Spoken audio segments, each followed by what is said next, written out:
Imagine boarding a flight, expecting a routine journey, only to find your world upended in the span of minutes. Naomi Sinclair, a poised and brilliant black CEO, takes her rightful first-class seat, a space she earned through vision, sweat, and undeniable talent. But, in an instant, a wealthy white passenger claims her seat as if privilege alone entitles him, triggering a chain of events no one could have anticipated. How far would someone go when power, bias, and entitlement collide at 30,000 feet? How do you stay composed when every eye is on you, yet injustice looms unchecked?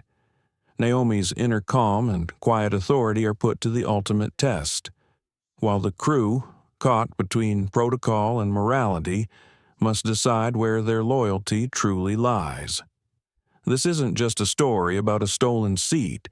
It's a story about dignity under pressure, the silent strength of a person refusing to be erased, and the subtle, often shocking, dynamics of systemic bias that surface in the most unexpected moments.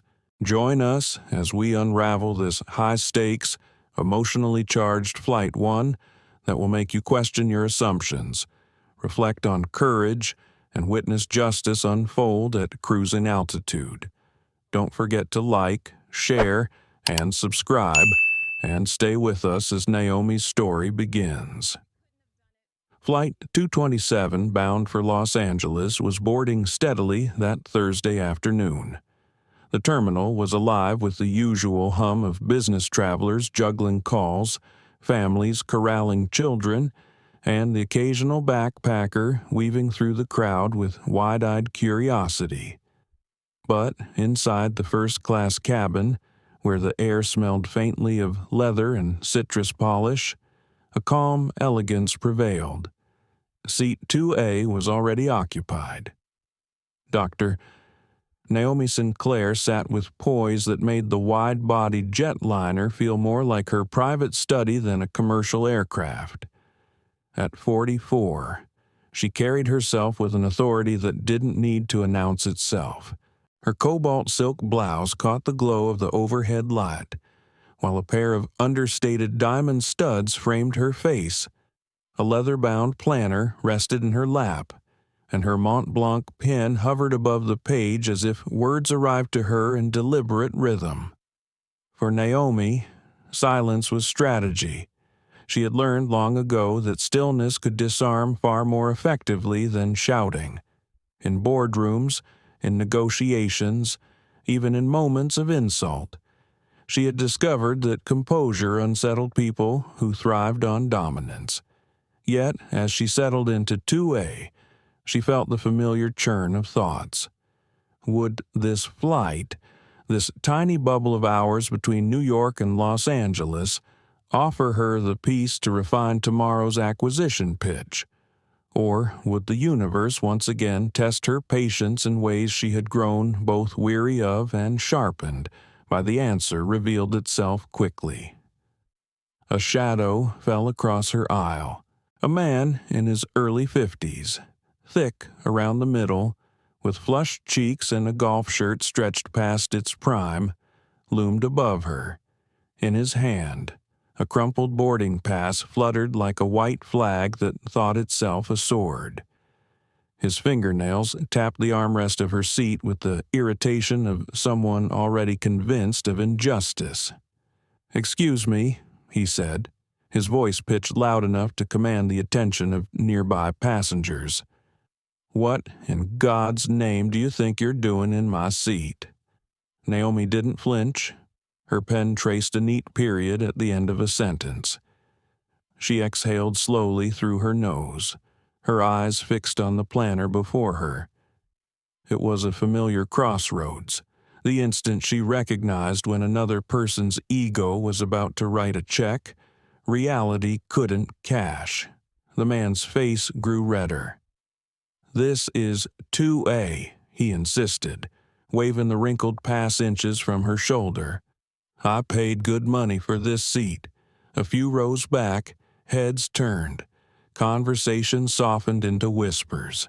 The ambient hum of the cabin shifted, electric with the anticipation of conflict. Naomi felt it, the way oxygen thickens before a thunderstorm. She pressed her lips together.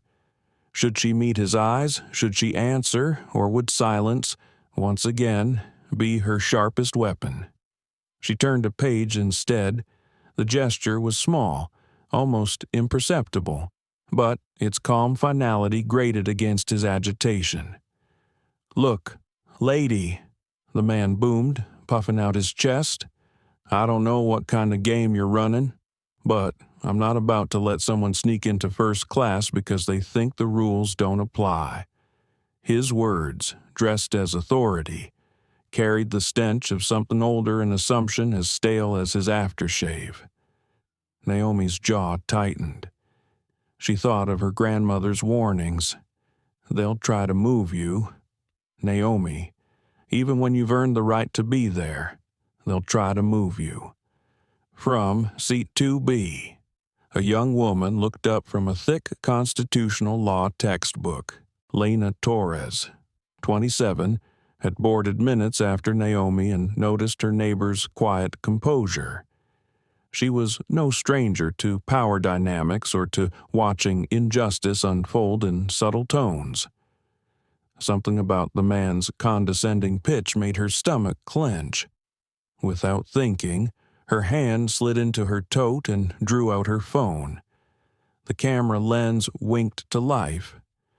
Naomi noticed the movement out of the corner of her eye. A silent ally, or just a curious bystander ready to record another viral altercation. Her pulse ticked faster. She hated that this had become common, that dignity had to survive on the mercy of someone else's smartphone. Still, she said nothing. The man shifted closer, the sour tang of whiskey sweat hanging off him. "This woman," he announced loudly enough for row 3 to hear, clearly bought the wrong ticket. Maybe she thought her seat in the back entitled her to try her luck up here. The words landed with weight. Naomi inhaled, the smallest twitch of her jaw betraying the hit. She glanced at her planner, though her eyes no longer focused on its lines. Inside, a familiar inner battle raged. To stay quiet was to let him dig his own grave, to let his arrogance hang in the air for others to taste. But to stay quiet was also to risk becoming invisible, dismissed once again. If I rise now, will it be dignity or distraction? If I speak, will they hear me? Or will they only hear the caricature they expect me to be? She forced her breath steady. Lena's phone tilted, catching both faces in its frame. A few online viewers trickled in, commenting in disbelief. "Here we go again." One typed, "The man, Richard Calloway," as the boarding pass declared, leaned back with smug certainty. "We all have places to be." He sneered. "Some of us important ones. Can we not waste everyone's time here?" Naomi's pen paused over the planner. She tapped it once, then twice. She was weighing her options, the way she would in any boardroom where the stakes felt unbearable, yet invisible to everyone else. Speak too soon, and you give the game away. Wait too long, and you risk being erased. She glanced briefly out the small oval window beside her. The tarmac glistened in the afternoon sun. Aircraft taxied. Ground crews moved like choreographed ants. And somewhere beneath the bustle lay a truth she couldn't ignore. She had fought her entire life to claim a seat like this. She would not surrender it so easily. And yet, the familiar ache pressed against her chest. Why must I always be the one proving I belong? Why must every seat, every table, every door be a battlefield? Her silence thickened, but not with passivity. It became presence, a canvas on which Richard painted his arrogance stroke by stroke. Around them, passengers sensed the storm gathering, whispered commentary flowed like static. The cabin crew hadn't intervened yet, though Naomi could feel the weight of their glances. How long before one of them stepped in? And when they did, would they look to her as the mistake? She clicked her pen closed.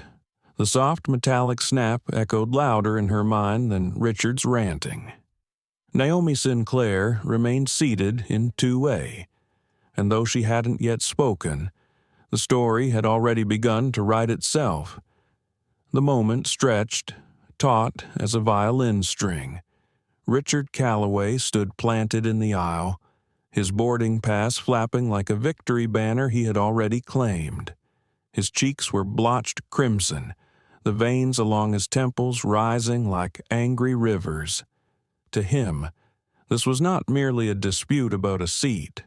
It was theater, and he was determined to perform for every single person within earshot. Naomi Sinclair, however, refused to play her assigned role. She remained perfectly still, her legs crossed neatly. The planner balanced on her lap as though his presence barely warranted her attention. She felt the eyes of other passengers grazing her like 1,000 pinpricks, some sympathetic, some suspicious, all curious. Richard leaned in closer, his voice booming. "I paid a fortune for this ticket. Months ago, seat 2A, priority boarding, extra baggage, and now you're sitting here as if it's yours. What kind of scam is this?"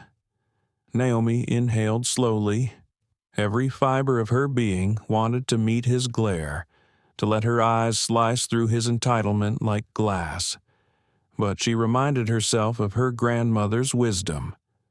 Don't give away your power to someone eager to consume it. She closed her planner instead, the soft thud deliberate, signaling that she was not invisible, she was simply unwilling to dignify him with a response. Richard mistook her silence for weakness. "You see this," he crowed, turning to the nearby passengers. "This is what I'm talking about. People sneaking where they don't belong, thinking they can just stroll into first class, plop down, and take what hard-working folks like me pay for? Unbelievable." Naomi's stomach tightened. The words were a blade sharpened not just against her, but against every echo of her life, every moment she'd been told she didn't belong in a room, every meeting where she was mistaken for the assistant instead of the decision-maker, every door that had been closed until she shoved it open. She thought of boardrooms where she was the only black woman in a sea of gray suits, of contracts nearly lost because clients assumed she couldn't possibly be the CEO. The temptation rose to speak, to cut him down with precision, to let her voice ring through the cabin with the authority she wielded in skyscrapers and investment halls. But she swallowed it down. Silence was sometimes more lethal than words. From 2B, Lena Torres shifted. She was a law student, but in this moment, she felt like a witness in a trial already in session. Her thumb hovered above the Go Live button on Instagram. She hesitated. Should she? Was it her place to expose this scene? Then she heard Richard again. "Look, sweetheart." He sneered toward Naomi, his voice dripping with condescension. "There's no shame in mixing up your ticket. It happens, but don't drag it out. Economy's back there. You'll be comfortable enough." The word "sweetheart" curdled in the air. Lena pressed the button. The red live icon blinked. Instantly, a handful of followers tuned in. Naomi's jaw clenched. Inside her mind, a debate raged. If she ignored him, would others assume guilt? If she responded, would she confirm their stereotype of the angry black woman? Why was she always balancing on this razor's edge? A sigh pressed against her ribs, but she would not let it out. She would not let him hear her exhale like surrender. "Sir, is everything all right?" A passing attendant paused, her voice clipped but polite. Her name tag read Megan Riley. Her eyes, almost reflexively, darted to Naomi first, not to the man towering over her. Naomi noticed, so did Lena's camera. Richard seized the moment. Finally, yes, there's a problem. This woman is in my seat. I need you to handle it. Megan's brow furrowed. May I see your boarding pass? Ma'am. Her tone wasn't hostile, but the weight of assumption was clear. Naomi reached calmly into her briefcase and produced her pass. The paper was crisp, embossed with the airline's gold executive circle stamp. She handed it over without a word. Megan studied it, her face betraying a flicker of uncertainty. This says 2A, she murmured. Of course it does, Richard barked, snatching at the air as though he could take it for himself. But so does mine. He thrust his crumpled pass at Megan with a flourish. See, seat 2A, paid in full, 6 months ago. Megan compared the two, her lips pressing into a line. It appears we may have a duplicate booking. It's rare, but it happens. Richard latched onto her words like a lifeline. Exactly. A glitch. And since I was standing here first, she needs to move. She was already seated when I boarded. Lena spoke up, her phone angled subtly, voice steady despite her racing heart. She's been here quietly for at least 20 minutes. Richard glared at her as though her words were a betrayal. Stay out of this, he snapped. This doesn't concern you. Lena didn't lower her phone. It concerns everyone when someone's dignity is being questioned without cause. Naomi glanced sideways, just for a second, at the young woman beside her. A silent gratitude flickered through her, though she remained outwardly composed. Inside, her heart pressed against its cage. She had allies now, but would it matter? The murmur of the cabin thickened. Passengers in row 3 craned their necks, their whispers rippling forward. Naomi could feel it, the collective anticipation of an audience watching, waiting, feeding off the conflict like moths to a flame. Richard puffed his chest, emboldened. Ladies and gentlemen, he announced, his voice loud enough to cut through the chatter. We are being delayed because someone doesn't know her place. The phrase hit Naomi's ears like a slap. She felt heat crawl up her neck, not from shame but from anger sharpened into diamond. Still, she did not rise. She reminded herself power is not about volume, it is about timing. Lena's livestream comment counter rolled upward 50 viewers, 100, 200, the chat filled with disbelief. Is this real? He's serious. Protect her, Naomi placed her hands on her lap, fingers interlaced, a gesture both serene and firm.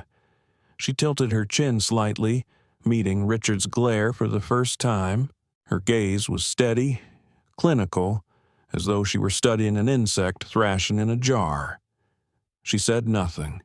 The silence was devastating. Richard faltered, just for a breath, but his ego shoved him forward. Captain's going to hear about this. I have a critical meeting in Los Angeles. Millions of dollars on the line. I don't have time for confusion caused by someone sitting where she doesn't belong. The cabin door closed with a hollow thud. The announcement chimed overhead. Departure delayed 15 minutes. A collective groan rippled through the passengers. Richard grinned, misinterpreting the captain's words as a proof of his righteousness. Naomi's phone vibrated gently in her purse. A notification preview flickered, confidential Horizon Tech acquisition proposal. She swiped it away with calm precision, though not before Lena's camera caught the embossed subject line. The live stream chat exploded. Wait, did anyone else see that she's someone important? But Naomi kept her focus forward. Her eyes calm seas concealing storm tides. Inside, the war raged. Should she reveal herself now, end the charade with one sweep of truth? Or should she wait, let him climb higher on his own arrogance until the fall was undeniable? She pressed her palms together softly, whispering inwardly a mantra she had carried since her first hostile boardroom at 25. Hold steady. Let them show who they are. Richard was obliging. He was showing everything. And the cabin, the crew, and now the world watching through Lena's phone were seeing it too. The tension inside the cabin had become a living thing, a presence that hung heavy in the recycled air. Naomi Sinclair could feel it wrapping around her shoulders like an unwelcome shawl. Every passenger nearby had stopped pretending to mind their own business. Conversations stilled, earbuds slipped out, and even the hum of laptop keyboards had faded. All attention was funneled into the narrow aisle of row 2, where Richard Calloway continued to hold court as if the plane were his personal stage. A stewardess appeared, brisk and efficient, her Navy uniform pressed with the kind of precision only decades of habit could produce. Megan Riley, 20 years with the airline, a face weathered not by age but by exposure to thousands of similar confrontations. Her professional smile was firm but practiced, and her eyes moved with muscle memory straight to Naomi. "Is there a problem here?" Megan asked, but her body language betrayed where she had already placed the weight of suspicion. Her shoulders angled toward Naomi, her eyebrows lifted in mild reprimand. Richard, catching the cue, straightened with satisfaction. "Yes, there's a problem," he announced loudly enough for row 4 to hear. "This woman is in my seat. 2A. Been mine since the day I bought it." Megan nodded slightly, turning back toward Naomi as though she were the accused in a small courtroom. "Ma'am, may I see your boarding pass?" The request was not unreasonable, but Naomi felt the sting of its direction. She had been sitting quietly, ticket in hand, long before Richard had arrived. Yet here she was, forced to validate herself under the scrutiny of dozens of eyes. Her grandmother's words echoed again. "They will ask you for proof even after you've already paid." With a steady movement, Naomi opened her briefcase and retrieved the pristine pass. Its paper was thick, embossed with gold lettering at the top. She extended it without a word. Megan glanced down, her brow furrowing. "This shows seat 2A, executive circle." Naomi remained silent, her face composed, but a spark of indignation smoldered beneath her calm. Richard shoved forward his crumpled slip of paper, snatching Megan's attention. "And this says the same thing, 2A, booked 6 months ago. I shouldn't have to stand here arguing while my seat is being stolen." Megan compared the two documents, her frown deepening. "It appears we may have a duplicate booking. Rare, but not impossible." The phrase duplicate booking trickled into the cabin like a weak excuse. Richard latched onto it. "There you go. Simple. She moves. Problem solved." Naomi's pulse quickened. Again, she felt that familiar edge, the place where patience and dignity battled for dominance. Should she speak now? Should she force them to acknowledge the absurdity of punishing the person who had done nothing wrong before she could decide? Lena Torres spoke from her seat beside Naomi. Her phone, still broadcasting, was angled upward, capturing the scene. "For the record, she was seated here when I boarded. She hasn't moved since. She's been reading quietly, bothering no one. He's the one making a scene." Richard whipped his head toward her, his voice sharp. "Mind your business, young lady." Lena didn't flinch. Her heart hammered, but law school had trained her voice to hold steady under pressure. "It became my business the moment you raised your voice and started accusing her without cause." The live stream comment counter ticked higher. 400, 500. Messages scrolled across Lena's screen. "Stay strong. Document everything. We're watching." Naomi noticed. For the first time, she felt something shift in her chest. Not relief, but recognition. Someone else was shouldering part of the weight. Megan exhaled sharply. "I understand your frustration, sir," she said, addressing Richard now. "But let's stay calm. We'll sort this out." Her attempt at neutrality was too thin. Naomi caught the subtle tilt of her body, the way her tone softened for Richard but hardened for her. Bias wasn't always a hammer. Sometimes it was a whisper, a nudge, a glance. Richard seized the moment, his voice booming once more. "Captain should be notified. I have an important meeting in Los Angeles. This delay is costing me money." At the mention of the captain, murmurs rippled through the cabin. Passengers craned for a better view. Some shook their heads at Richard's arrogance. Others exchanged knowing looks that betrayed their alignment with him. Naomi could read their faces. She had seen them in boardrooms, in country clubs, in hotel lobbies, people who would side with volume and bluster over quiet composure. Every time. Her fingers tightened on her planner. Inside her, two voices warred.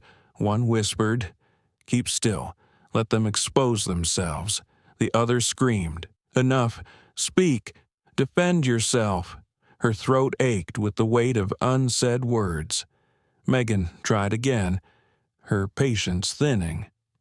"Ma'am," she said to Naomi, "perhaps you'd be willing to move to another seat in first class while we sort this out." Gasps scattered across the cabin. The request was polite, but the implication was not. Naomi's chest constricted. Her silence had been tactical, but now it threatened to erase her completely. Move, yield, allow him to dictate her worth. Her mind flashed through memories like lightning strikes. A conference where she was mistaken for the assistant. A meeting where her ideas were dismissed until repeated by a man. The time she was told she must have charmed her way into the contract. Always, the expectation that she would step aside gracefully. No, not this time. She straightened slightly, her gaze locking onto Megan's. Her voice remained unspoken, but her posture delivered the message, "I will not move." Richard's grin widened, mistaking the pause for victory. "See, she knows she doesn't belong. Captain's gonna have to handle this." Naomi's jaw tightened. Inside, a storm churned. She thought of the delicate balance she had always maintained: dignity without anger, resolve without aggression. Could she hold it now? Under this suffocating scrutiny, the overhead screen flickered. Departure delayed 15 minutes. Richard puffed with self-importance, gesturing grandly to the cabin. "You see, everyone's inconvenienced because of this mix-up, because she won't move." Naomi felt the sting like salt on a wound. It was always her refusal to disappear that was cast as disruption. Her breath caught, her lungs resisting the recycled air. From the corner of her eye, she saw Lena's phone. The viewer count had doubled again. 800, 900. A tide of witnesses Naomi had never asked for, never wanted, but perhaps desperately needed. Her hands rested still on her lap, but inside, her resolve hardened. She would not be moved, not by Richard's volume, not by Megan's assumption, not even by her own fear of fitting into the stereotype they were eager to cast her in. The cabin had become a stage, and whether she wanted it or not, Naomi Sinclair was the central character. She would choose how this act unfolded. The minutes ticked by with the weight of hours. The boarding door was sealed now, yet the plane remained tethered to the gate, the cabin pulsing with impatience. Naomi Sinclair felt every eye drilling into her back. She could hear the scratch of pens on crossword puzzles abandoned, the shuffle of shoes as passengers leaned into the aisle to watch the drama play out. The air had thickened with anticipation, each breath a little harder to draw. Richard Calloway thrived in it. He puffed his chest like a prizefighter, voice rising with every word. "This is ridiculous. I don't care what kind of mix-up your system caused. I paid for 2A, and I won't stand for being treated like this. Some of us have real business to attend to in Los Angeles." Naomi sat motionless, but inside her chest a storm brewed. She thought of her mourning, the careful ritual she had clung to the perfectly folded scarf, the quiet meditation before leaving her penthouse, the deliberate way she packed her briefcase with the proposal documents. Everything had been designed for control. Yet here she was, her composure tested again by the oldest of assaults disbelief in her right to exist where she sat. The murmurs reached the cockpit, and at last the cabin door opened. A tall figure emerged, his navy uniform trimmed with gold, Captain Howard Grant. His face bore the weary lines of decades of long-haul flights, his shoulders carrying the weight of responsibility for 200 lives. But at this moment, his expression was more irritation than authority. Delays meant paperwork. Delays meant schedules unraveling like loose threads. "What's the problem here?" His voice was deep, gravelly, and carried the authority of someone used to being obeyed. The murmurs died instantly. Megan Riley turned, relief flashing in her eyes. "Captain, we have a duplicate booking for seat 2A. Both passengers have boarding passes for the same seat." Captain Grant's eyes flicked between Naomi and Richard, one calm, elegant, and silent, the other red-faced, loud, jabbing his finger toward the seat. The scales of his unconscious judgment tilted swiftly, almost invisibly. "Ma'am," he said, his voice firm, almost curt, "I'm going to need you to either move to another seat or step off the aircraft so we can resolve this at the gate." The words struck Naomi like cold water. Her spine stiffened, but she didn't speak. She had anticipated it. Hadn't she? She had known where the balance of doubt would fall. Still, the sting was sharp. Richard grinned, a grotesque curve of triumph. "Thank you, Captain." Finally, someone with sense. Lena Torres gasped softly beside Naomi, her phone still recording. She turned the camera squarely toward the captain. Her voice, usually careful, rang with outrage. "Are you serious? You're telling the woman who's been sitting here quietly all along to get off the plane? She hasn't raised her voice once. He's the one yelling. How is this justice?" The live stream chat erupted. Comments cascaded across the screen. "Classic discrimination. We see what's happening. Don't let them push her out." The captain's jaw tightened. He didn't look at Lena. His gaze remained locked on Naomi. "Ma'am, this flight can't depart until this is resolved. We're already behind schedule. Please cooperate." Naomi rose slowly, the movement deliberate. Gasps rippled through the cabin. Every eye followed her as she reached for her briefcase in the overhead bin. Her silence was not submission, It was suspense. The cabin seemed to hold its breath, waiting for her next move. Richard leaned back with smug satisfaction, whispering just loud enough for those nearby to hear. "That's right. About time." Naomi heard him. She always heard. The words carved into her like old scars reopening. The phrase about time carrying with it decades of assumption that she did not belong, that her presence was provisional, conditional. Her hand rested on the handle of the briefcase. Fingers pressing against the cool leather. Inside, the documents that could change everything waited like a sword in its sheath. But should she draw it now? The question thundered in her chest. If she revealed who she was, she would silence them all in a single stroke. Yet doing so would mean surrendering her privacy, her shield of anonymity. She had boarded this flight not as the CEO of Sinclair Global, but as a woman seeking a few hours of quiet between battles. Was it fair that she had to wield her identity as a weapon just to sit in peace? Her thoughts tangled. She remembered another time, years ago, when she had been humiliated at a gala, mistaken for staff by a board member she would later outvote. She had remained silent then, letting the moment pass, but the sting had lingered. Silence had not protected her dignity. It had only protected his ignorance. She exhaled slowly.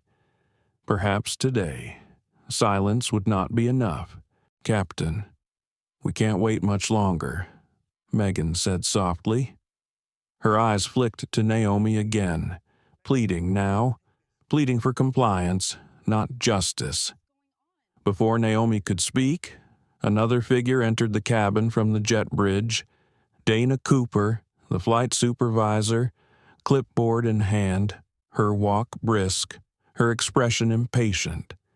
20 years in service had given her the look of someone who had handled everything from crying infants to mid-air medical emergencies. Yet, as she approached, even she slowed, sensing the gravity in the air. "What's the delay?" Dana asked. "Seaton dispute," Captain Grant replied tersely. "Duplicate booking. Passenger refuses to move." His gesture was toward Naomi, not Richard. Dana's eyes widened slightly, taking in the scene. Her gaze darted to the phones raised in nearly every row now, the glow of screens capturing every word, every glance. The tension was no longer confined to the cabin. It was broadcasting outward, multiplied and magnified in real time. Naomi stood poised, briefcase in hand, her silence vibrating like a struck chord. Her heart pounded against her ribs, but her face remained serene. She knew the next word she spoke or didn't would ripple far beyond this cabin. Lena whispered toward her phone, the urgency in her voice rising. "They're about to kick her off. You all are seeing this live. This is happening right now." The viewer count ticked past 1,000. Richard turned, emboldened by the captain's stance. "Finally, we're getting somewhere. She had no right to sit here in the first place. I have a meeting worth millions. I can't afford to waste time on this nonsense." Naomi's silence deepened. Her gaze shifted briefly toward the window, to the tarmac glowing under late afternoon sunlight. In her chest, a voice rose steady and clear. "Not today. Not again." She turned back toward the crew, her hand tightening on the briefcase. She was ready now, ready to show them who they were dealing with. And when she did, there would be no going back. The air inside the cabin felt brittle, as though one wrong word might shatter it completely. Naomi Sinclair stood with her briefcase in hand, the captain's order hanging in the air like a verdict.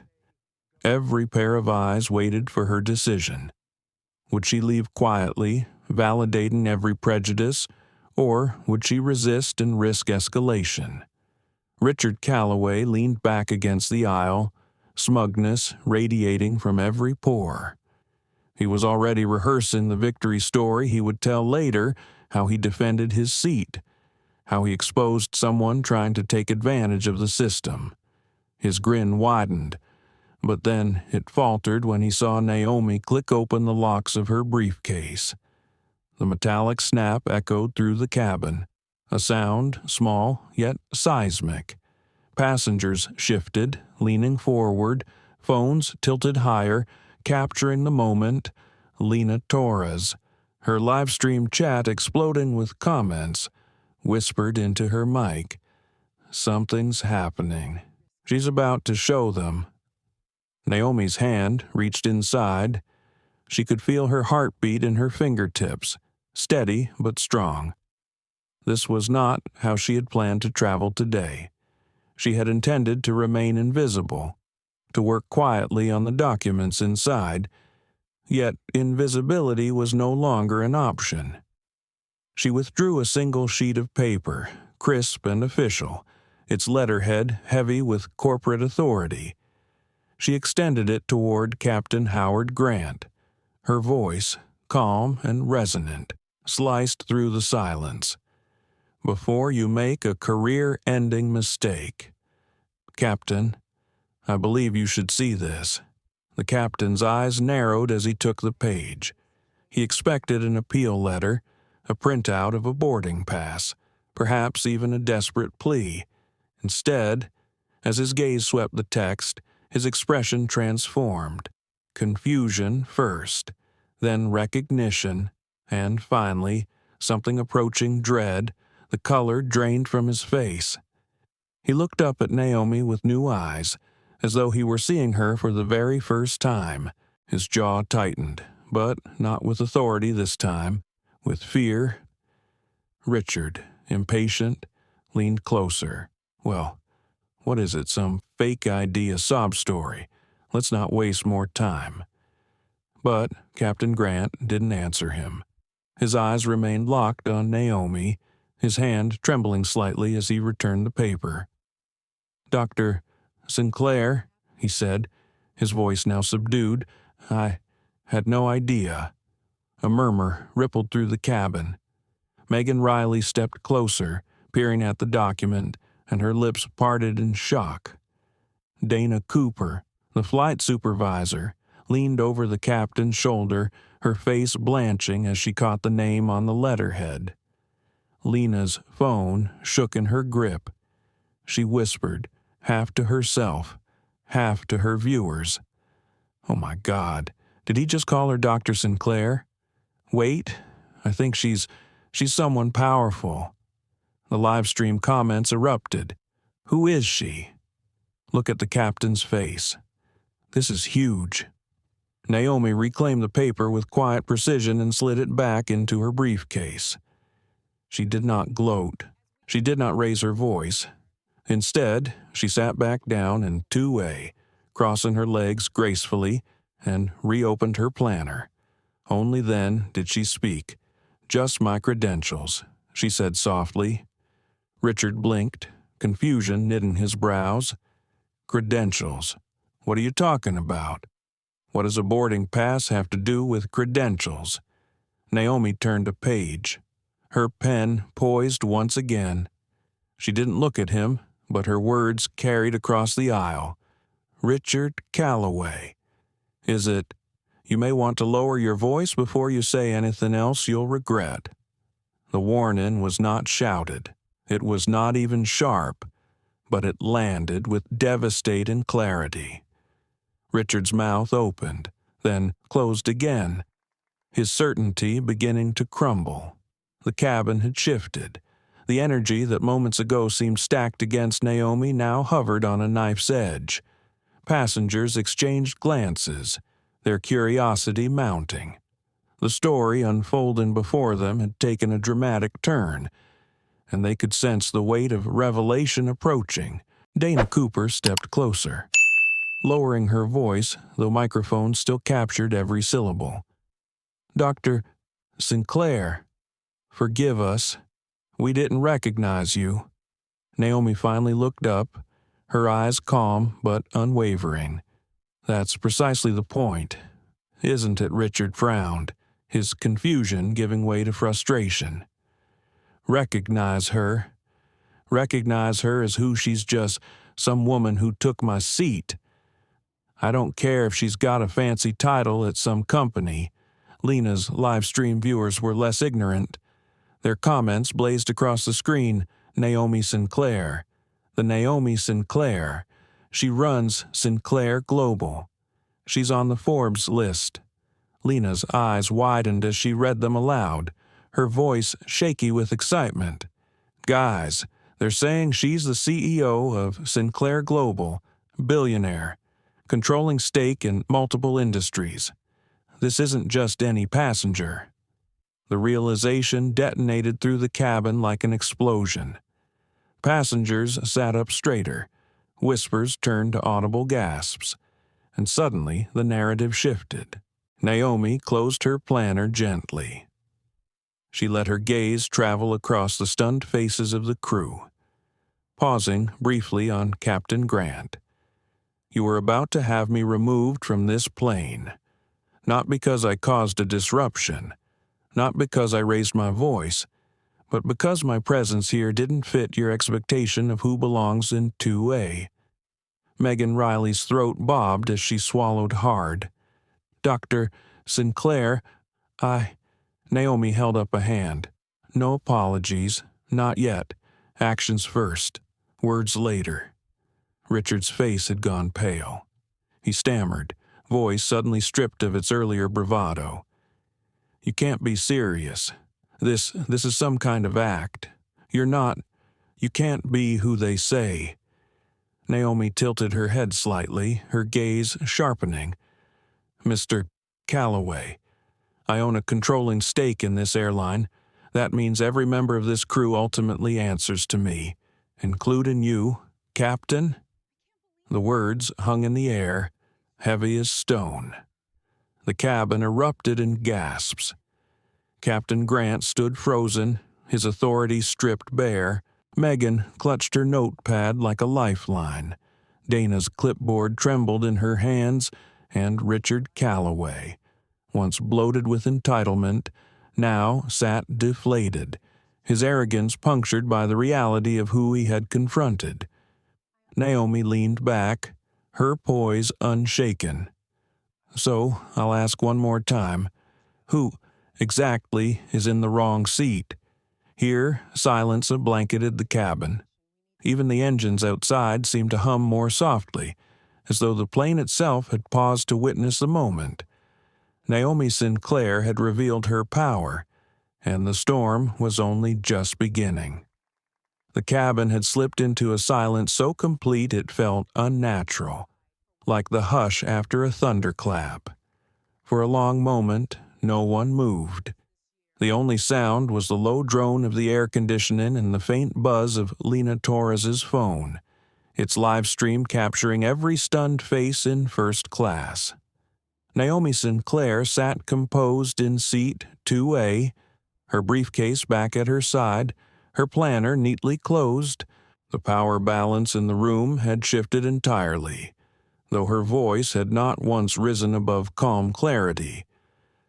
"Let us review what just happened," Naomi said, her tone smooth, deliberate, and cutting through the silence like a scalpel. "I was seated in my assigned place, quietly, reading. A man arrives late, belligerent, and accuses me of theft. A crew member defaults to his side without question. A captain, upon seeing a calm black woman and an agitated white man, decides the woman must be the problem. And I, the one harassed, am nearly removed from an aircraft I partly own." She let the words hang, each syllable weighted with undeniable truth. Megan Riley's cheeks burned crimson.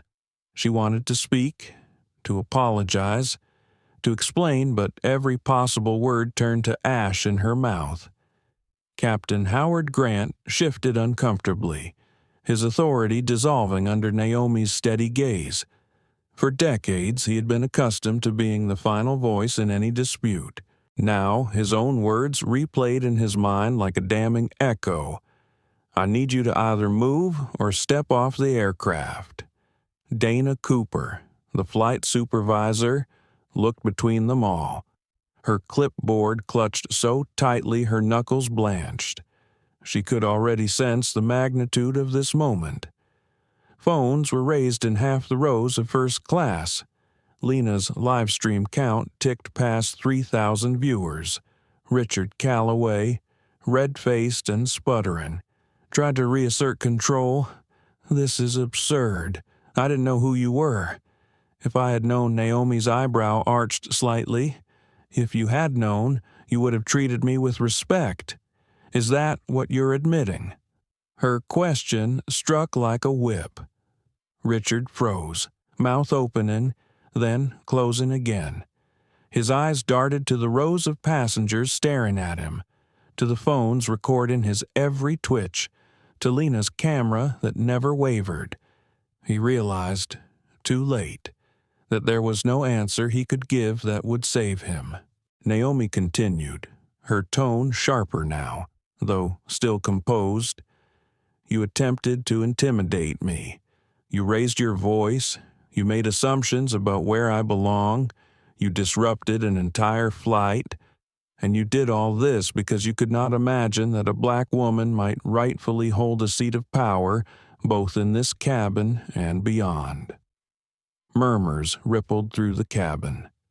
Some passengers nodded slowly, shame creeping across their features. Others avoided eye contact, confronted by their own silent complicity.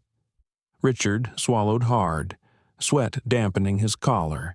I didn't mean it like that." Naomi's gaze held him, cool and unflinching. "Intent is irrelevant. Impact is what matters. And the impact of your actions is here, for all to see." She gestured toward Lena's phone, its red light glowing like a witness's seal. The chat feed scrolled so quickly Lena could barely keep up. This is history. She's destroying him with pure composure. The world needs to see this. Naomi shifted her focus to the crew. Captain Grant, Ms. Riley, Supervisor Cooper. "Do you realize what you almost did? You nearly humiliated not just a paying passenger, but your own employer. You were seconds away from forcing me off this plane, not because of evidence, not because of disruption, but because of bias. A bias so ingrained you didn't even recognize it." The captain's lips parted, but no words came. He could only nod faintly, the weight of her words pressing into him like gravity. Megan's eyes filled with tears. She shook her head slowly, whispering, I didn't think. I just reacted." Naomi leaned forward slightly, her voice firm but not cruel. "That is precisely the problem. You didn't think. And when people in positions of responsibility stop thinking, when they operate on assumptions, injustice thrives." Dana Cooper cleared her throat, her voice trembling. "Dr. Sinclair, you're right. We failed you, and everyone here saw it." Naomi regarded her for a long moment, then nodded once. Acknowledgement is the first step, but accountability must follow. The cabin seemed to pulse with electricity. Passengers were riveted. Even those who had muttered in agreement with Richard earlier now shrank back, unwilling to be associated with him. Richard, desperate, leaned forward. "Look, I'm sorry. I said things I shouldn't have. I let my temper get the better of me. Please, let's just move on." Naomi turned her eyes back to him, her expression unreadable. "You want to move on because you fear the consequences, but moving on without consequence is how this behavior repeats, generation after generation. What lesson would be learned then?" Richard's shoulders slumped. For the first time, He seemed smaller, diminished not just in posture but in spirit. Naomi inhaled deeply, centering herself. Her internal voice whispered the truth she had always known: this was bigger than her. This was about every woman who had been told she didn't belong, every passenger who had been dismissed, every silent humiliation unrecorded because no one like Lena had held up a camera. She turned to Lena. "Miss Torres." Lena startled, the phone nearly slipping in her hand. "Yes." Ma'am. Naomi's lips curved in the faintest smile. "Thank you for not looking away, for understanding that silence protects the oppressor, not the oppressed. You did what many would not." Lena's throat tightened. She blinked back tears, her viewers surging past 5,000 now. She managed a nod, her voice a whisper. "I just thought it was the right thing." Naomi faced the cabin once more, and that is what we all must strive to do. The right thing, even when it is uncomfortable, even when it goes against the grain of habit or assumption. Especially then. The cabin erupted in quiet applause. It was hesitant at first, then grew stronger, the sound echoing in the confined space. Richard shrank deeper into his seat. His earlier bravado dissolved completely. Naomi raised a hand gently, and the applause subsided. Her eyes swept across the crew. "We are not finished. There will be discussions, investigations, changes. But for now, we have a flight to take, and I, for one, am ready to depart." She opened her planner once more, the motion calm, deliberate, final. The message was clear: she was in her seat, and she was not moving. Lena ended her live stream, but not before announcing to her thousands of viewers, "Remember this moment." Because we just witnessed power, dignity, and justice at 30,000 feet. The plane had not yet left the ground, but already. History was in motion. The air inside the cabin had shifted. What once crackled with tension now vibrated with something else, an uneasy awareness, the kind that makes people sit a little straighter, as if recognizing they've just witnessed history. Naomi Sinclair let the silence linger, allowing the weight of the moment to settle. She could see the discomfort in some faces, the dawning recognition in others. Phones were still raised, though fewer now dared to whisper commentary. Everyone was waiting, caught between the fear of what might come next and the thrill of being part of something extraordinary. Naomi leaned back in her seat, but her eyes remained locked on the passengers. "I need you all to understand something," she began, her voice low yet carrying to the back of first class. "This isn't just about a seat. It's about what this seat represents, who is assumed to belong here, and who is assumed not to. That is the heart of this confrontation." A ripple of uneasy shifting spread through the rows. Naomi pressed on. "For some of you, this may be the first time you've seen such a confrontation unfold in public, but I assure you, it is not the first time it has happened. It happens quietly, every day, to people who do not have the means, the platform, or the witnesses to resist it." Richard Calloway squirmed in his seat, his earlier bravado shriveled to silence. Megan Riley dabbed at her eyes with the corner of a napkin. Her professional mask shattered. Captain Grant's posture slumped, a man forced to confront the cracks in his authority. Naomi let her gaze sweep over them before settling on Lena Torres. "Miss Torres, your decision to record this wasn't just about me. It was about accountability. You created a record that no one here can deny. That is the power of bearing witness." Lena's throat tightened, but she managed to nod. "I just couldn't let it go unseen." Naomi smiled faintly, and because of that, thousands are already watching. By the time we land, it will be millions. What happened here will not disappear. It will be discussed, dissected, and remembered. And that is good. Discomfort is the first step toward change. The chat feed on Lena's phone had been climbing so fast she could barely read it.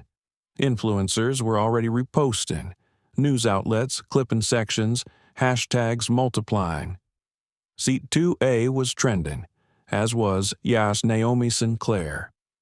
One comment caught her eye. The FAA needs to see this. She read it aloud, and murmurs of agreement spread. Naomi caught the phrase and nodded. Yes, the Federal Aviation Administration will see this, and so will the Department of Transportation, because what just unfolded here is not a minor inconvenience. It is a systemic failure, a failure of training, a failure of accountability, and a failure of imagination. She paused, her eyes finding Captain Grant's.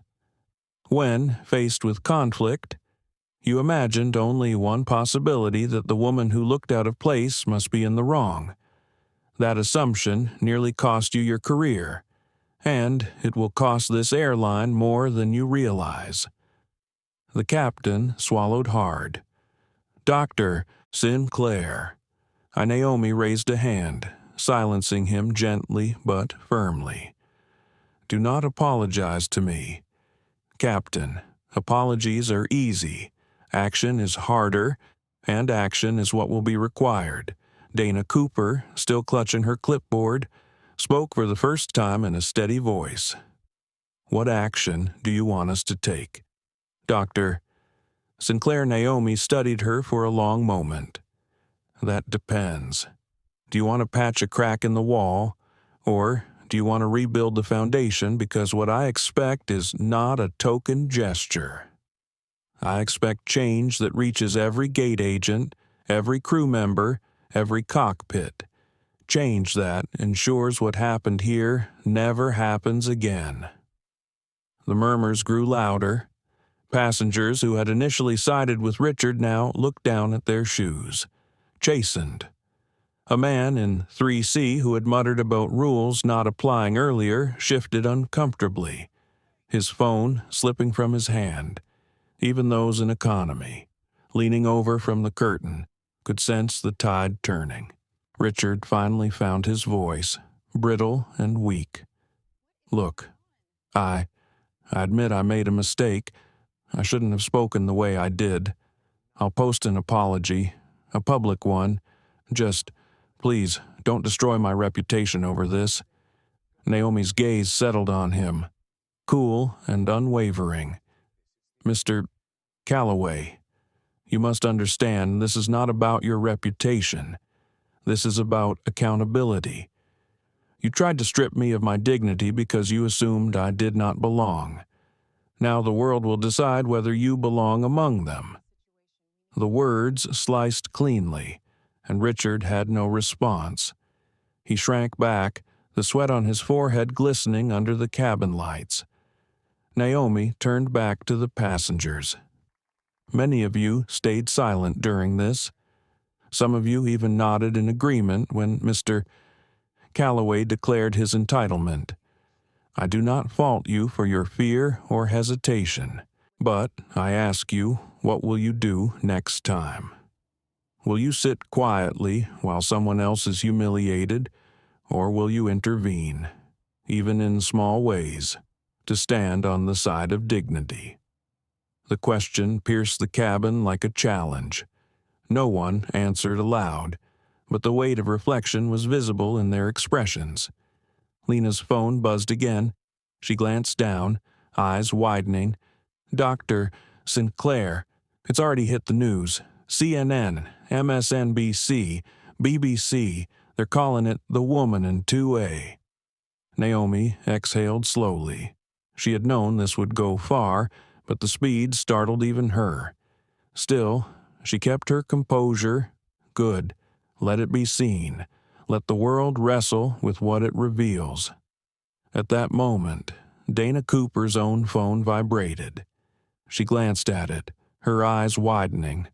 "Captain, Dr. Sinclair, the FAA's Office of Civil Rights just emailed us. They've been monitoring social media. They want a full report on this incident when we land." Gasps rippled through the cabin again. Captain Grant looked stricken, his career flashing before his eyes. Naomi's lips curved in the faintest of smiles. "Then, let's give them a report worth reading." She folded her hands in her lap, her voice softening but still carrying its weight. "Remember, this power does not only lie in titles or wealth. Power lies in how we treat each other when no one is watching. Today, you were all witnesses. Now you must decide whether you will also be participants in change." Her words lingered in the recycled air, seeping into the minds of every listener. The engines outside roared to life, the plane preparing at last to push back. But no one in that cabin would ever think of Seat 2A the same way again. The hum of the engines deepened as the aircraft finally began to push back from the gate. Yet, inside the first-class cabin, the atmosphere felt less like the start of a journey and more like the opening of a tribunal. Naomi Sinclair had transformed her seat into a stage, her words into verdicts, and the passengers into reluctant jurors. Dana Cooper's phone still glowed with the email notification from the FAA. The weight of that message hung heavy. Megan Riley sat stiffly, her hands folded, eyes downcast. Captain Grant had returned to the cockpit, but not before casting one last anxious look toward Naomi, a silent acknowledgement that his authority now lived on borrowed time. Naomi reached into her briefcase once more. This time, instead of a single sheet, she pulled out a slim leather portfolio. She opened it with the same care a surgeon might use to expose a patient's beating heart. Inside were documents, financial reports, organizational charts, notes in her elegant handwriting. She set the folder on the small pull-out table in front of her, then looked around the cabin. "We are in motion," she said calmly. "And since we have time before cruising altitude, we may as well put it to use. Consider this an impromptu meeting, a very public one." Passengers exchanged nervous glances. The man in 3C, who earlier had muttered that Naomi didn't belong, now avoided her eyes altogether.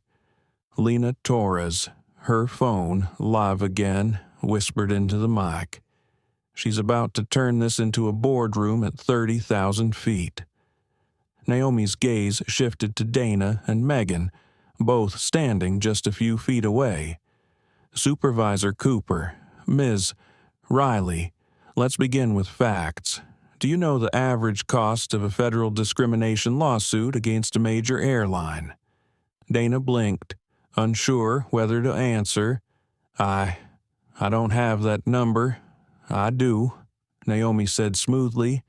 $4 million, on average, when it settles quietly. When it goes to trial, tens of millions. And that doesn't include reputational damage." She tapped the folder lightly.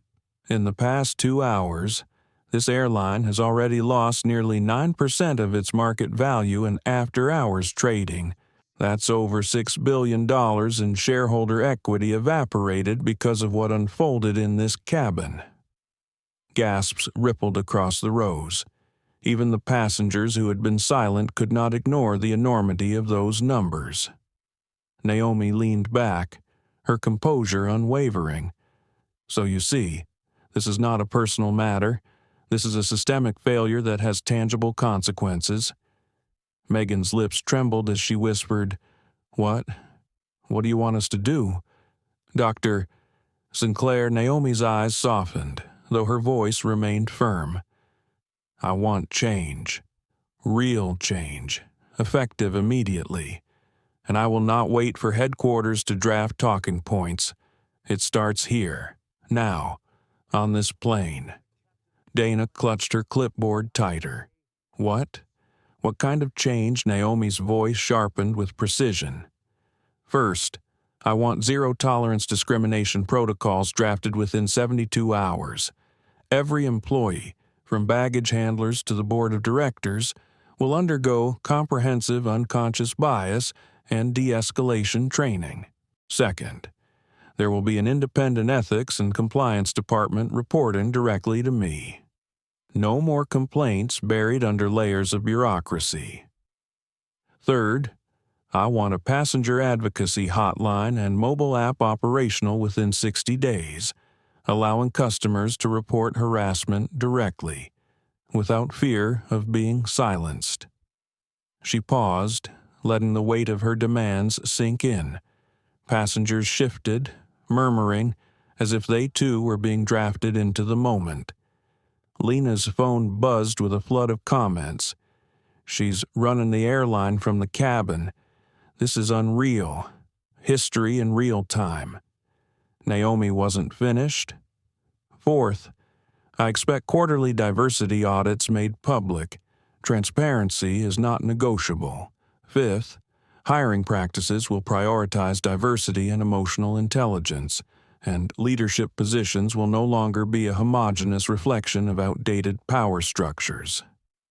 Dana swallowed, nodding furiously as if already taking mental notes. Megan wiped her eyes, whispering, "Yes, ma'am, whatever it takes." Naomi looked at her directly. "Ms. Riley, you defaulted to believe in Mr. Calloway over me without a shred of evidence. You did not pause to question your assumption. That is what systemic bias looks like. I don't say this to humiliate you. I say this because if it can happen here, it can happen anywhere in your career.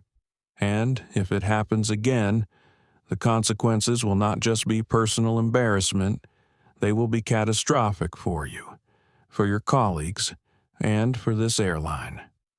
Megan nodded, tears slipping down her cheeks. "I understand. I truly do." Richard, silent until now, finally raised his voice. "This is insane. You can't just dictate policy in the middle of a flight." Naomi turned her eyes on him, calm but devastating. "Mr. Calloway, I can. Because when you hold 71% of controlling shares, you do not make requests. You issue directives.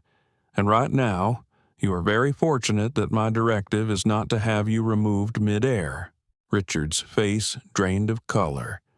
He slumped back in his seat, defeated, every ounce of bluster gone. Naomi's attention returned to the passengers. "All of you are witnesses to this. And because of that, you are part of the solution.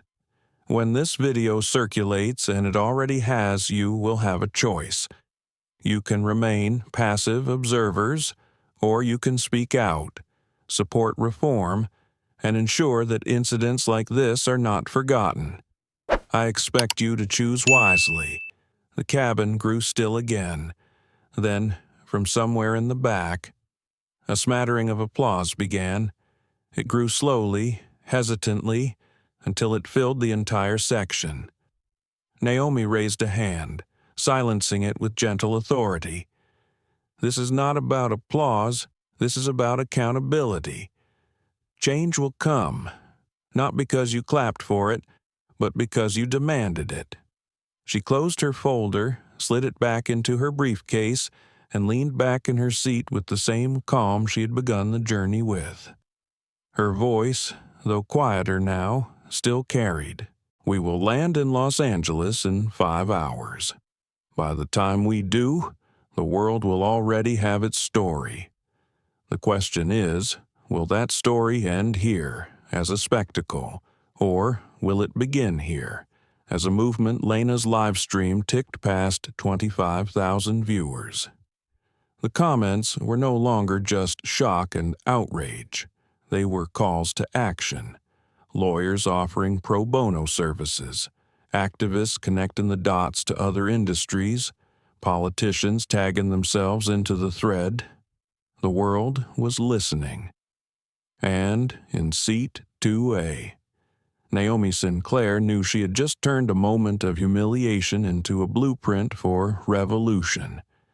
The applause subsided as if the cabin itself were holding its breath. Naomi Sinclair allowed herself a small, almost imperceptible exhale, though inside, her mind raced with the weight of responsibility. This was no longer about a single seat or a moment of injustice. It was about a system that had failed repeatedly, and about her ability to correct it in real time while hundreds of people watched, physically trapped in the sky and emotionally tethered to every word she said. Dana Cooper glanced at Naomi, her posture stiff, as if the weight of her own mistakes pressed down on her shoulders. She had thought she understood her job, the rules, the procedures, but Naomi's calm authority made her feel like she had been blind to the consequences of unquestioned assumptions. Dana's fingers trembled slightly as she gripped the tablet that had tracked passenger complaints for years. Suddenly, each overlooked incident, every email dismissed without proper attention, flashed before her eyes. How many times had she allowed bias to dictate her judgment? Megan Riley sat in silence, her thoughts chaotic. She felt the sting of public exposure, the humiliation of having her bias laid bare.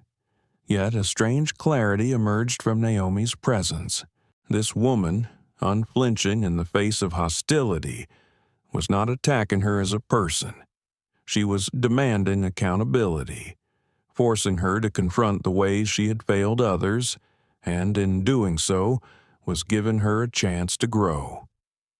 Megan's chest tightened, and she whispered to herself, "I don't want to be that person again." Richard Calloway, still slumped in 4A, scowled. His entitlement had been a shield for years, allowing him to manipulate, demand, and assume superiority. But here, at 35,000 feet, none of that worked. Naomi's authority was absolute, not because of her position alone, but because of the integrity behind her actions. Richard's internal monologue was a swirl of panic and anger. He wanted to assert control, to belittle Naomi as he always had others. But every glance from her reminded him that the dynamics had shifted irreversibly. He was powerless in a cabin that had become a courtroom, a boardroom, and a public stage all at once. Naomi's eyes swept the cabin again, lingering on passengers who were not merely observers but participants in the moral reckoning unfolding in front of them. She could see the fear, the curiosity, and the growing sense of responsibility in their faces. For some, this was history being made; for others, a chance to examine their own prejudices. Her pulse remained steady, though inside, she wrestled with a complex mixture of anger, grief, and determination. The injustice they had all witnessed could have been ignored, swept under the rug as so many incidents were, but she refused to let that happen. The flight attendants, now silent, shifted uneasily. Clara Jensen, the chief attendant, felt the tension thick enough to cut with a knife. She had been complicit, if only through inaction, and Naomi's presence made it impossible to maintain the facade of indifference. Each decision, each choice felt magnified under Naomi's scrutiny. Clara's inner voice screamed that she should resist, defend herself. Yet she knew any attempt at argument would crumble under Naomi's composed authority. Naomi opened her laptop, placing it on the pull-out table, and tapped a series of commands that connected her to the airline's internal systems. Passengers could see the glow of the screen, the spreadsheets, the email chains, the live feed of internal communications. It was an unspoken demonstration control without chaos.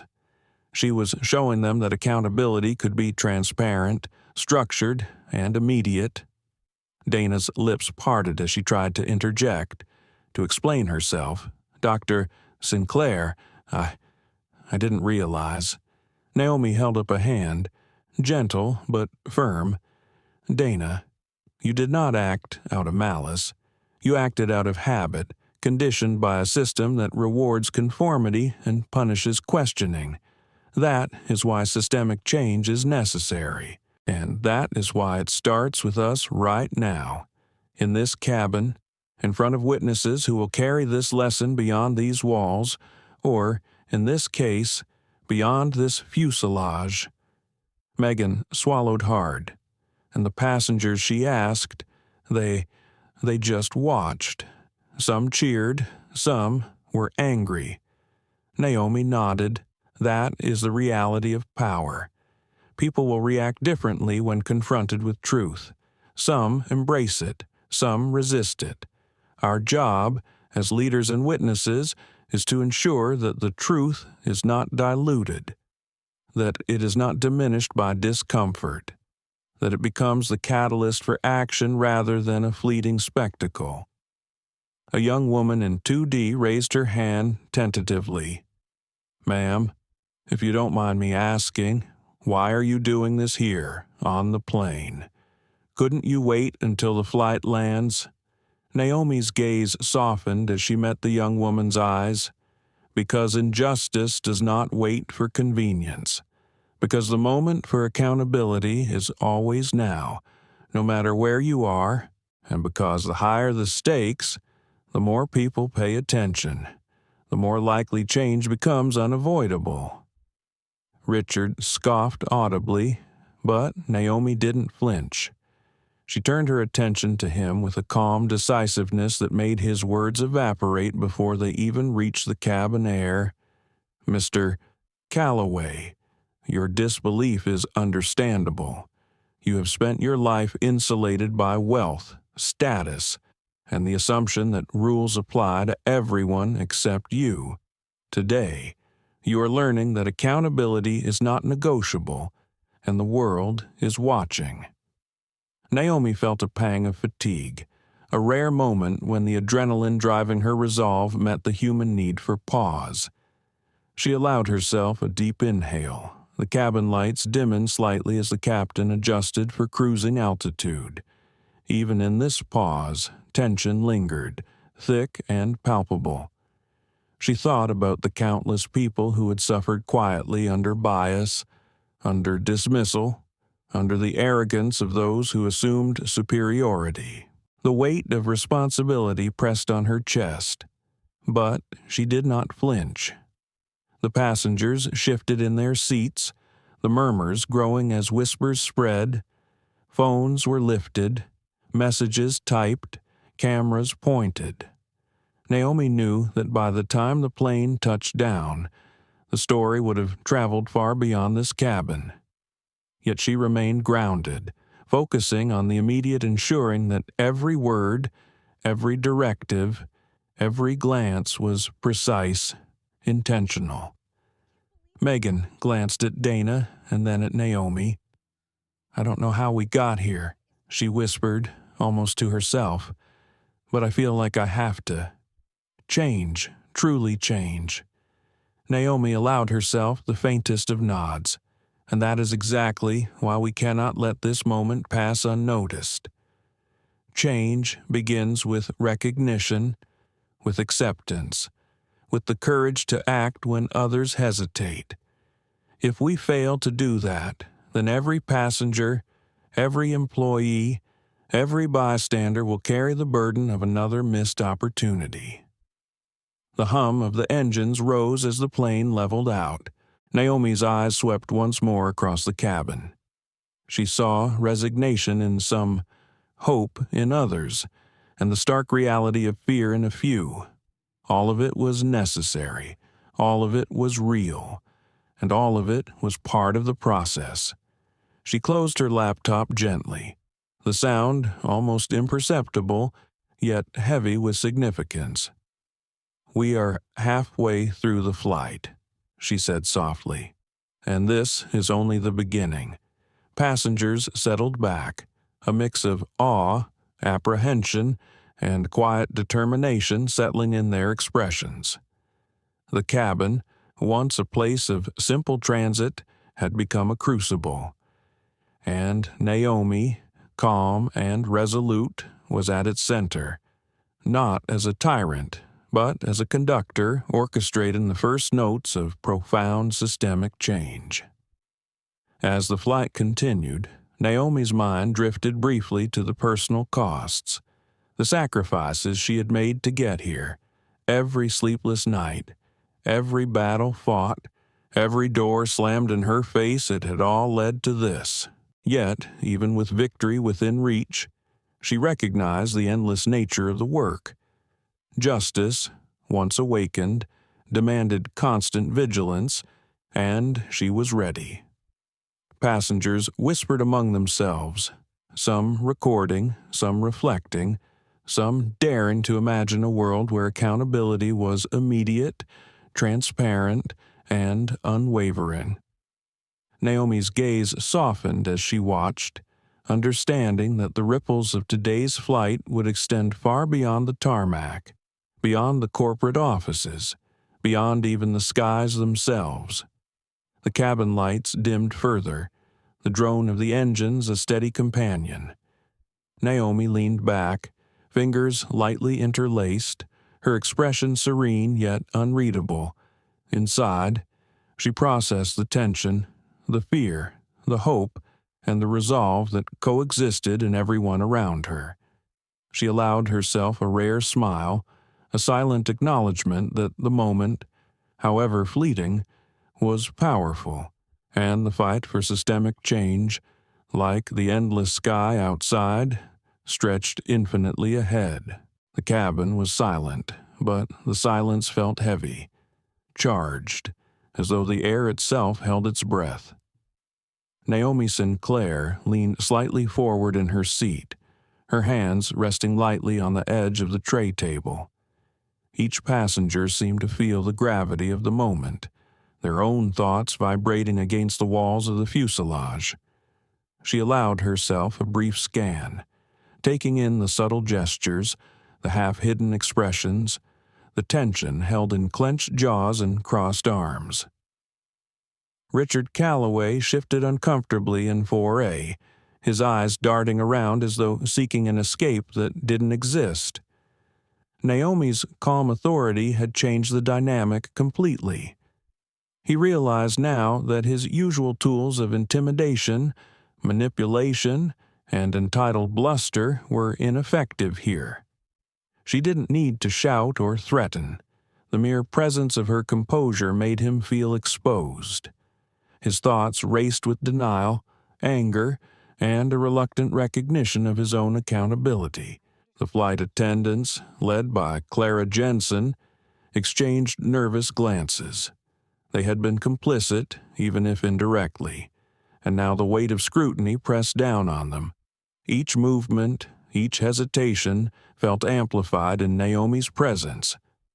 Clara's internal voice screamed that she should defend herself, make excuses, shift blame, but her instincts knew the futility of resistance. Naomi was unshakable, and the only choice was to confront truth directly or crumble under it. Naomi raised her voice, calm but firm, addressing Richard without a trace of personal animosity. "Mr. Calloway, you have had every opportunity to act with integrity. Today, you chose entitlement. But this is not a moment for humiliation. It is a moment for accountability. And accountability is not delayed by discomfort or ego."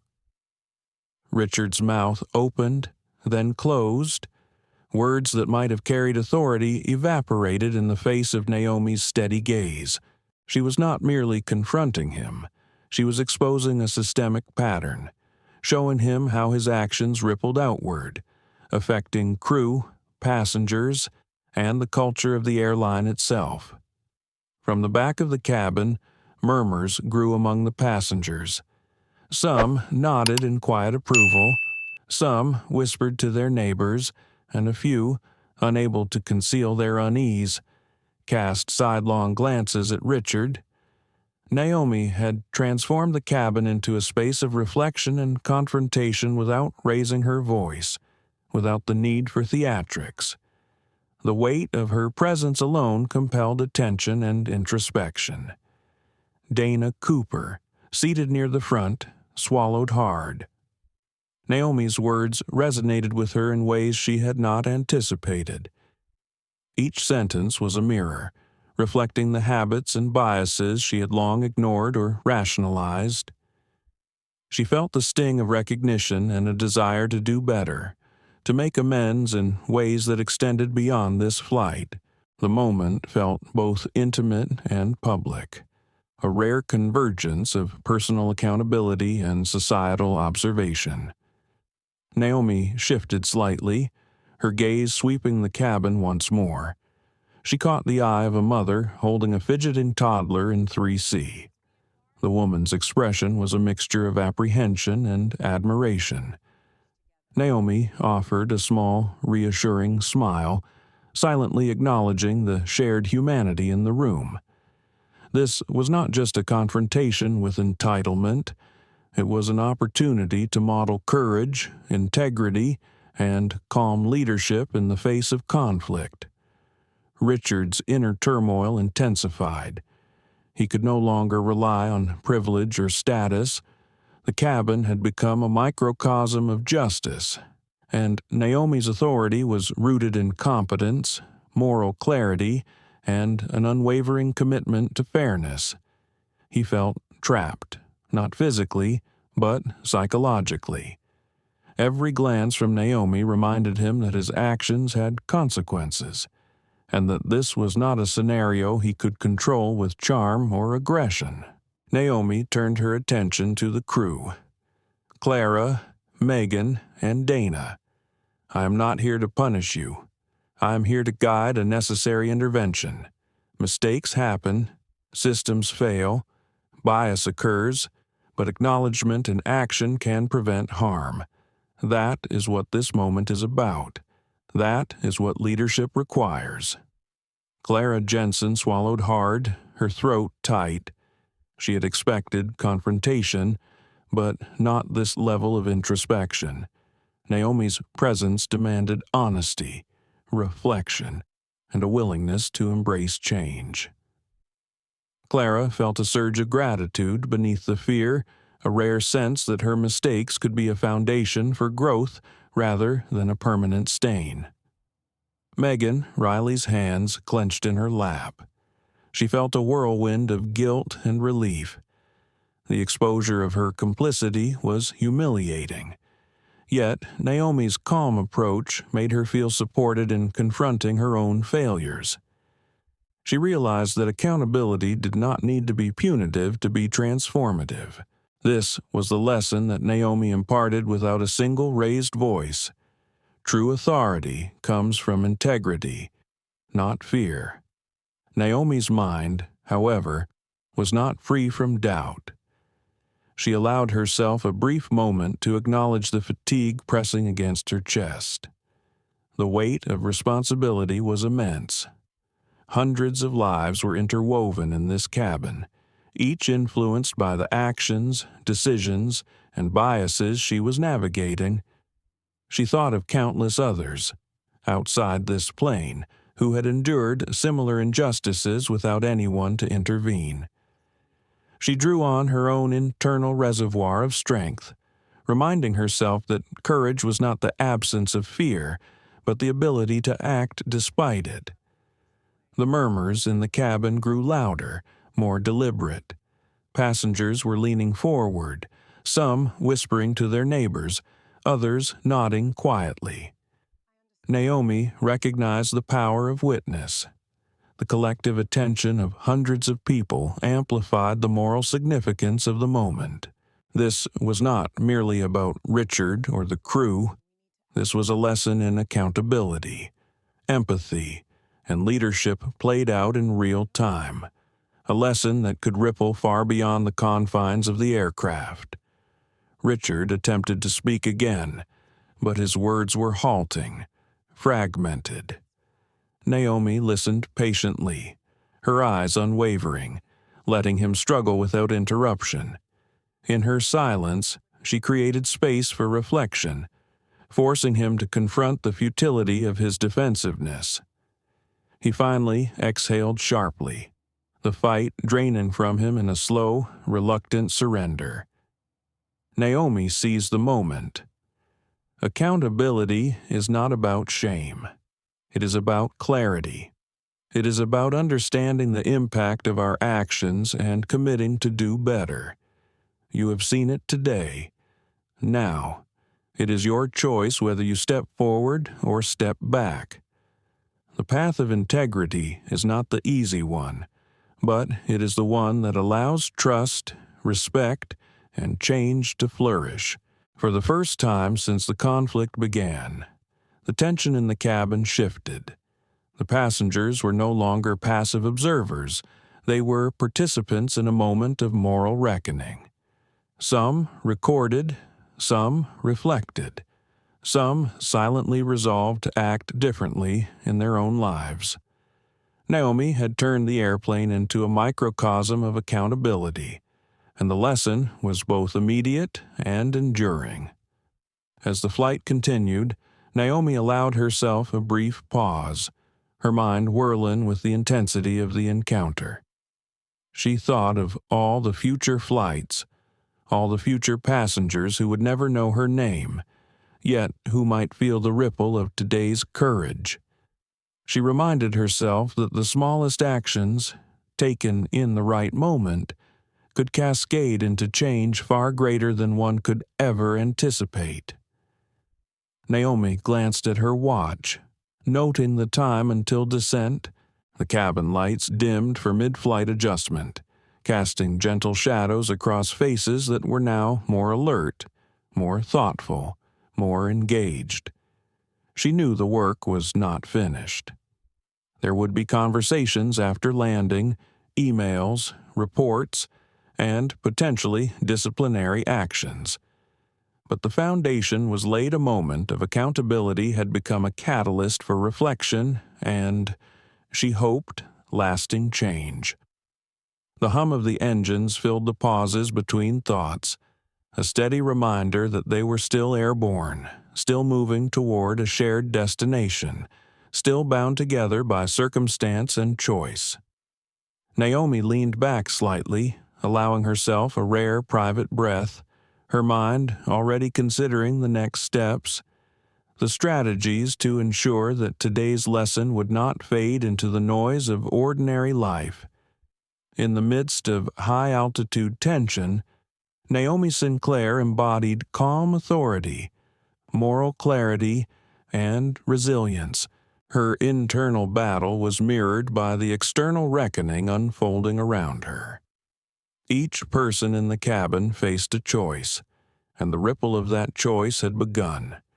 She had guided them, confronted them, and yet allowed space for individual reflection.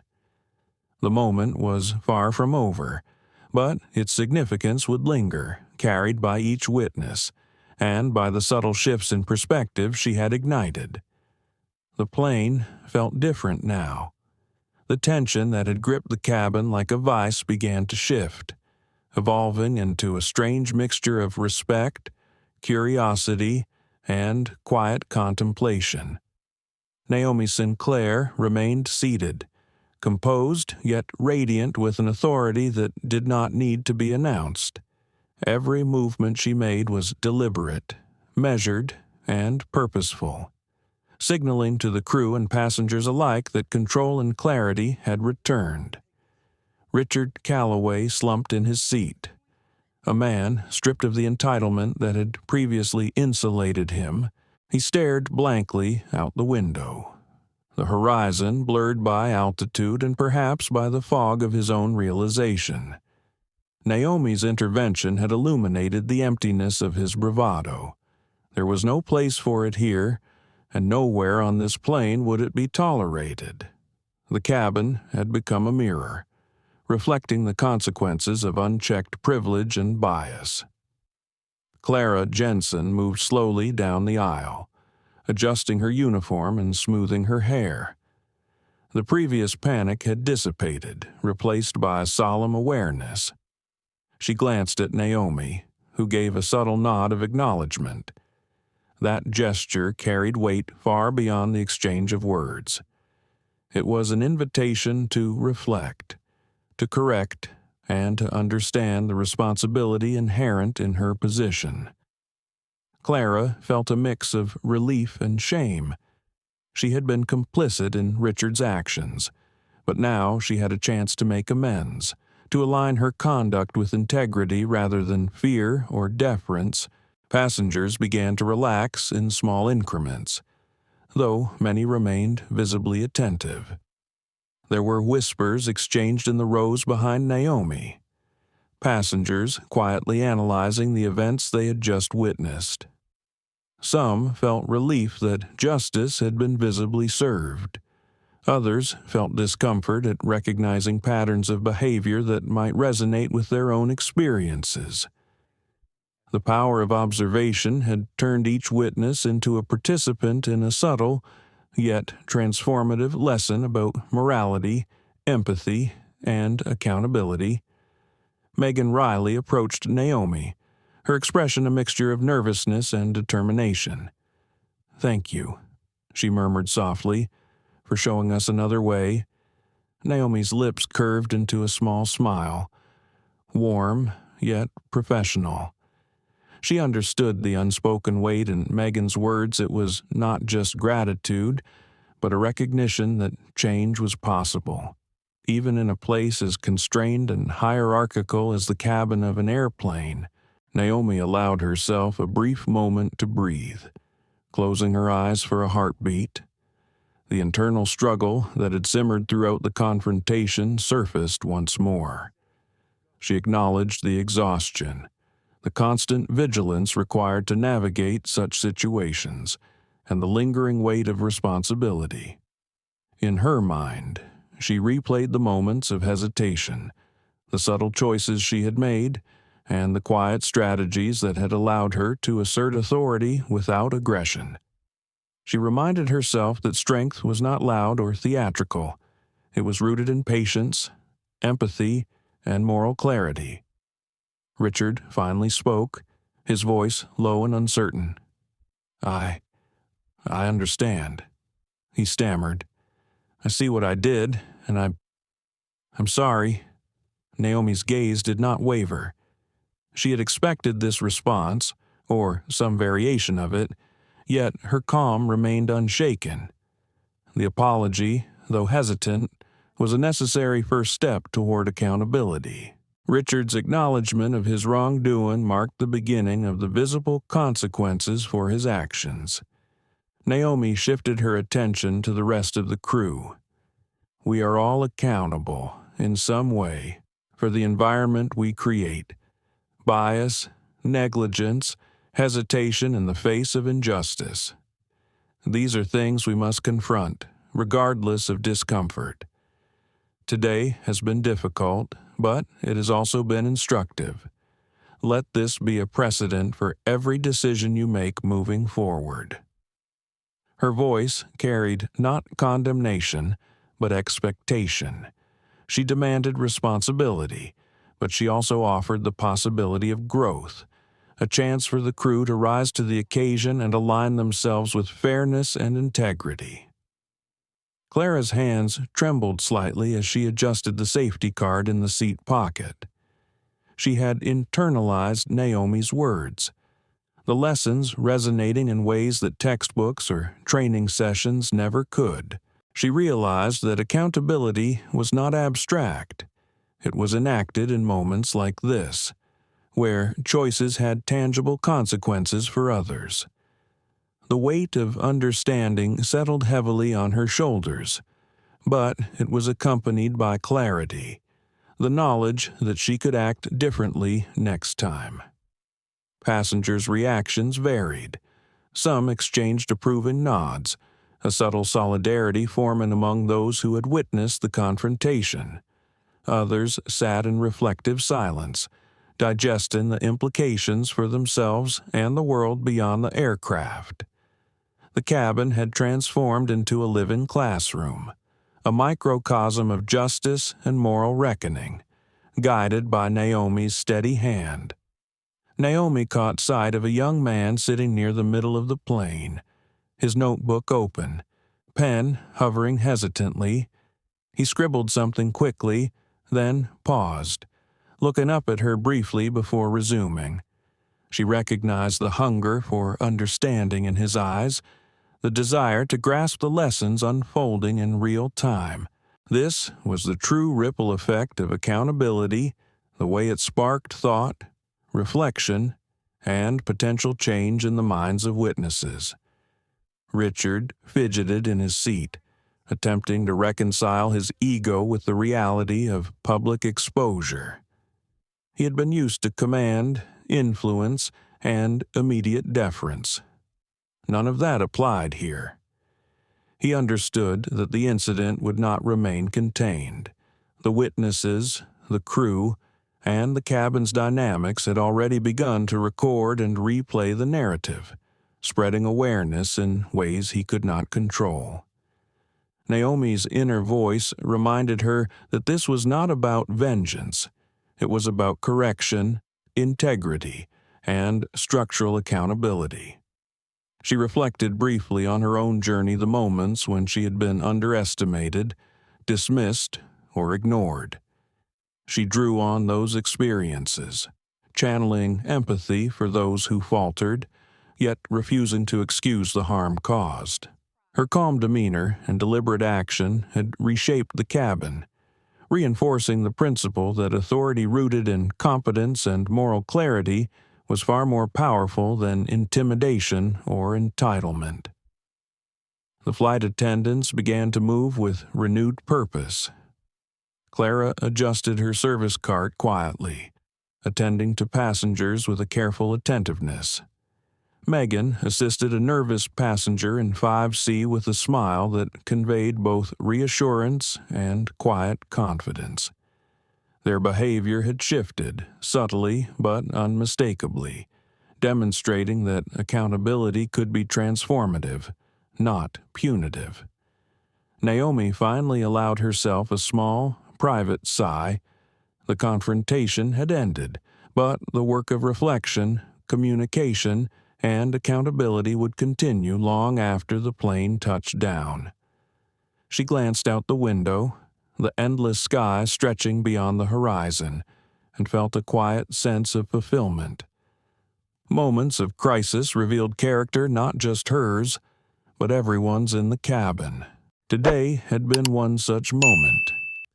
Passengers began to settle more comfortably into their seats. Conversations resumed, quieter and more contemplative than before. The cabin was still charged with emotion, but it was no longer oppressive. Naomi had shifted the balance, demonstrating that dignity, patience, and moral clarity could shape outcomes far more effectively than aggression or entitlement. As the flight continued, Naomi's mind lingered on the lessons of the day. Each interaction, each glance, each response had been an opportunity to teach and to learn. She felt a quiet satisfaction knowing that the ripple effect of her actions would extend beyond the immediate cabin, inspiring thought, reflection, and potentially even change in the world beyond the airplane. Passengers glanced at one another, sharing small, meaningful expressions, a nod, a smile, a whispered comment. Naomi recognized that these tiny interactions were the building blocks of collective awareness. Justice, empathy, and accountability were contagious in their own quiet way. The cabin had been transformed, and the flight itself had become a narrative of learning, reflection, and moral growth. In her seat, Naomi closed her eyes briefly, feeling the plane glide through the clouds. She reflected on the journey, both literal and metaphorical. Challenges would arise, biases would surface, and mistakes would be made, but the key lay in response. how one acted, how one corrected, how one maintained integrity under pressure, these were the defining factors of character. She had witnessed and enacted this truth today. Richard remained in his seat, subdued, facing the consequences of his choices. Clara and Megan continued to serve, each action infused with the lessons of accountability, and Naomi, steady and composed, remained the anchor of the cabin, the quiet but undeniable force guiding every thought, every decision, every ripple of understanding. The plane carried on through the sky, a vessel of transformation, reflection, and moral reckoning. And Naomi Sinclair, seated at the center of it all, knew that the impact of this flight would extend far beyond the confines of the aircraft, into lives, perspectives, and the consciousness of everyone who had borne witness. The final descent was quieter than the initial turbulence, the hum of the engines now almost meditative. Naomi Sinclair remained seated in her first-class seat, her posture composed, the faintest curve of a satisfied smile gracing her lips. The cabin no longer held the anxious, restless energy of before. Instead, it was suffused with a tentative calm, as if each passenger had been gently nudged to reconsider assumptions, behaviors, and the subtle dynamics of privilege that often go unnoticed. Richard Calloway sat rigidly, staring at the seat back in front of him. The weight of the flight pressed down with a force that no seatbelt could restrain. He had attempted to maintain his usual bravado, but the events of the past hour had stripped him bare. Naomi's quiet authority, her unshakable composure in the face of his aggression, had unveiled the hollowness of his entitlement. He now confronted the truth he had long avoided: actions have consequences, and respect is not inherited, it is earned. Clara Jensen moved silently through the cabin, restoring order, offering assistance, and recalibrating her own sense of professional integrity. She had faced her own complicity, the moments when fear or convenience had allowed bias to go unchecked. Now, she had been given a chance to act differently, to embody the lessons that Naomi's presence had imparted. There was a humility in her movements, a subtle acknowledgement that responsibility extends beyond protocol and procedure. It reaches into character. Passengers whispered quietly to one another, their observations ranging from admiration to introspection. Many were recording, some surreptitiously, others openly. Each smartphone held the potential to amplify the events, spread an awareness far beyond the confines of this flight. Naomi understood this. She also understood the gravity of visibility, the opportunity to model behavior, to demonstrate strength and dignity in the face of injustice, and to catalyze meaningful reflection in those who had been passive observers. Megan Riley paused to offer Naomi a gentle nod of recognition. The unspoken message carried weight gratitude for leadership, for calm in chaos, and for the courage to assert ethical clarity where many would have faltered. Naomi responded with a brief, knowing smile. She had never sought applause, yet she understood the subtle power of acknowledgement in shaping culture, both within the cabin and beyond. The plane touched down smoothly at the terminal.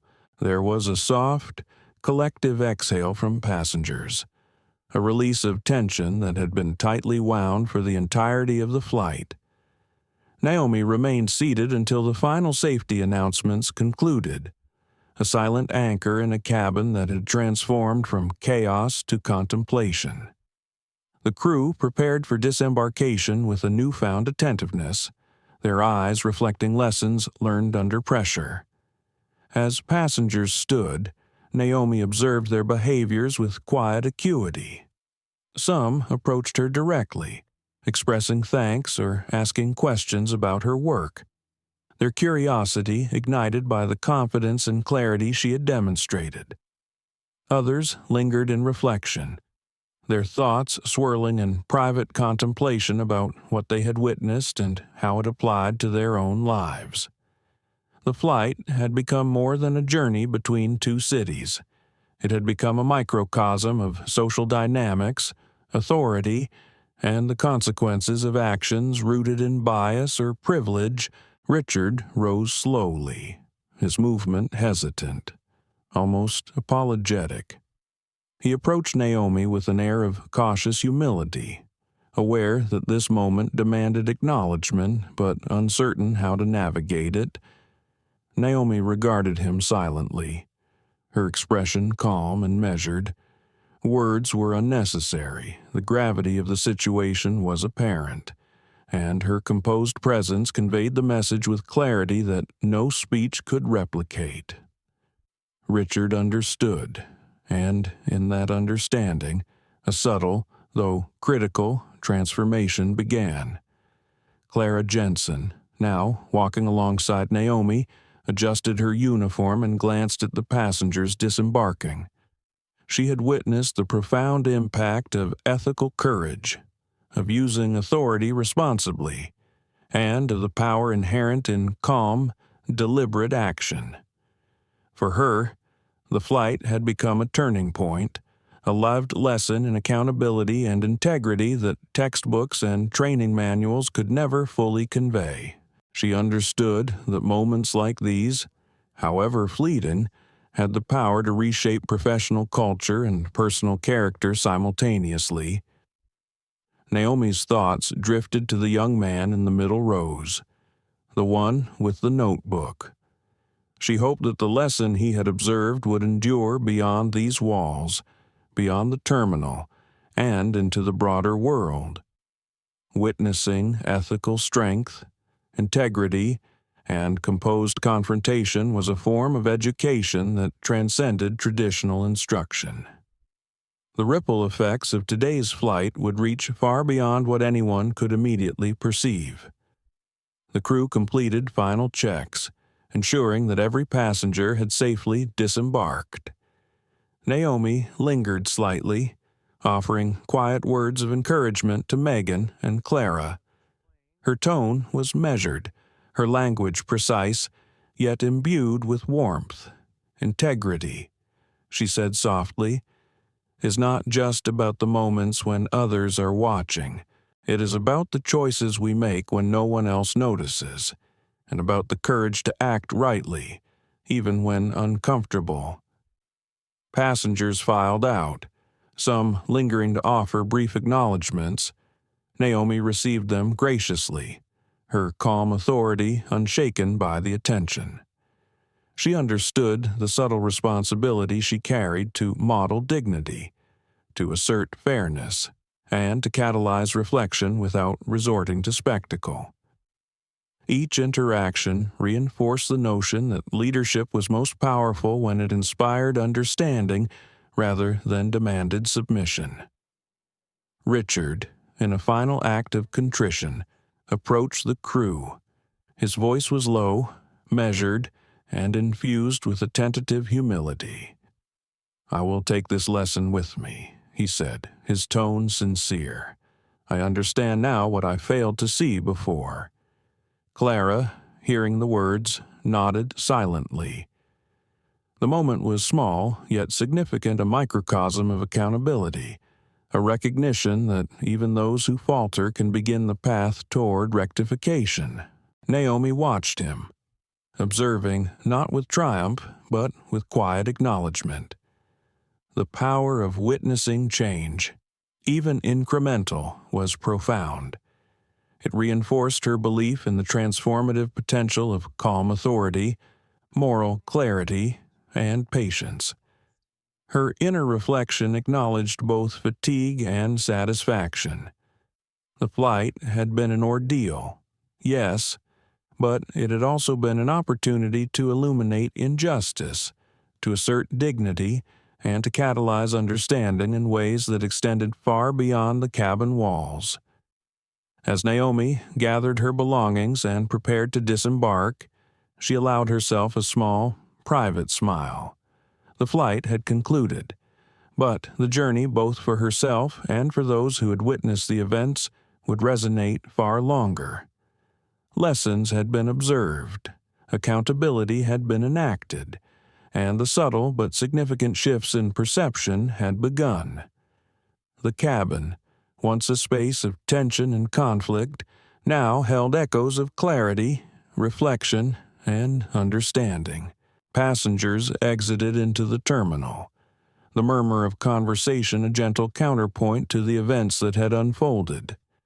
Naomi followed, her presence calm, measured, and quietly commanding.